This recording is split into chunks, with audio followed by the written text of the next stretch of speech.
বিষয় পিত্তথলিতে পাথর। পিত্তথলি বলতে কি বুঝি?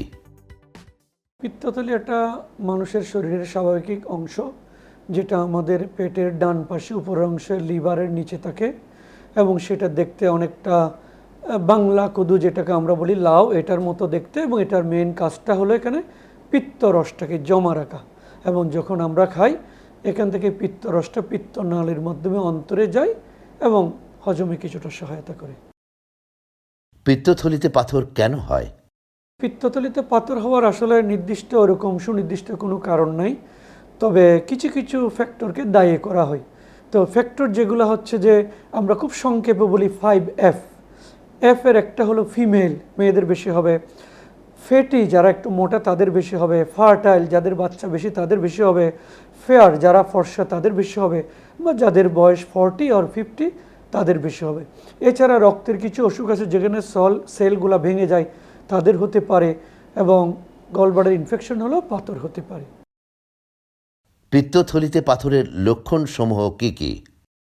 প্রথম লক্ষণটা হচ্ছে ব্যথা, এবং সেটা ডান পাশে পেটের উপরের দিকে হয়ে থাকে। তাছাড়া অনেক সময় এর যদি জটিলতা হয়ে যায় তাহলে অনেক সময় জ্বর আসতে পারে, কিছু কিছু ক্ষেত্রে জন্ডিস হতে পারে, বমি ভাব হতে পারে, বমি খাওয়ার অরুচি হতে পারে, এবং আরও অনেকগুলো সমস্যা এখান থেকে হতে পারে। কোন কোন পরীক্ষার মাধ্যমে নিশ্চিত হওয়া যায় যে পিত্তথলিতে পাথর হয়েছে? খুব কমন একটা পরীক্ষা, সব জায়গায় ইজিলি অ্যাভেলেবল, দামও কম, সেটা হচ্ছে একটা আল্ট্রাসোনোগ্রাফি।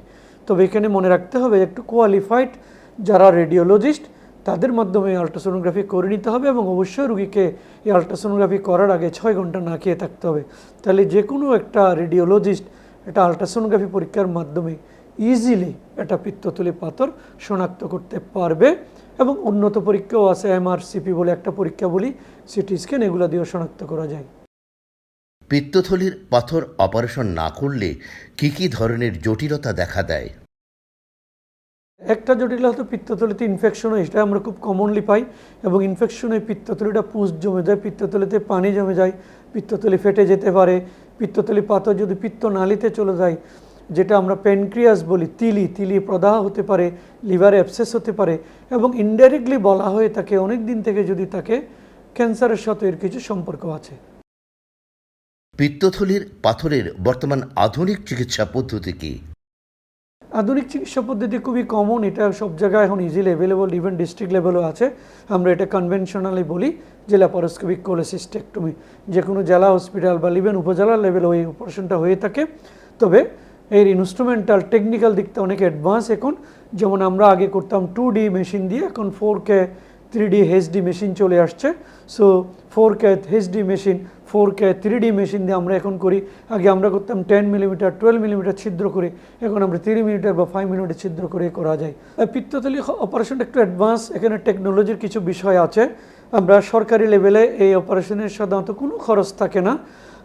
তবে এখানে অনেক সময় একটু ক্লিপ বা আরও কিছু জিনিস লাগে, এগুলো অনেক সময় সরকারি সাপ্লাই থাকলে আমরা দিয়ে দিই। বাট যদিও ক্লিপটা সাপ্লাই না থাকে বা সুতোটা সাপ্লাই না থাকে, অনেক সময় রুগী বাইরে থেকে দিই, বা 1000-1000 টাকার নিচে এর মধ্যে হয়ে যায়, এমন কোনো খরচ না। অপারেশন পরবর্তী এ ধরনের রোগীদের খাদ্যাভ্যাসে কি কোনো পরিবর্তন আসতে পারে? হ্যাঁ, এটা আমাদের দেশের রুগীদের একটা ভুল ধারণা যে পিত্তথলি পাথর অপারেশন করলে খাদ্যাভ্যাস চেঞ্জ করতে হবে, চর্বি জাতীয় খাওয়া যাবে না, বা আশেপাশের লোকজন এটা বলে। আসলে বিষয়টা সত্য নয়। এই যে আমাদের খাদ্য হজমের মেইন অর্গানটা হলো তিলি, বা যেটা আমরা প্যানক্রিয়াস বলি।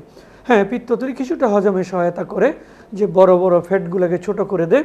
বাট আমি যদি এটাও ফেলে দিই তাহলে শুধু এই কাজটাই নষ্ট হবে যে পিত্তথলির রসটা আগে পিত্তথলিতে জমে থাকতো সেটা থাকবে না, বাট হজমে কোনো সহায়তা করবে না। ফলে সব ধরনের খাদ্য সে সহ্য করতে পারলে খেতে পারবে।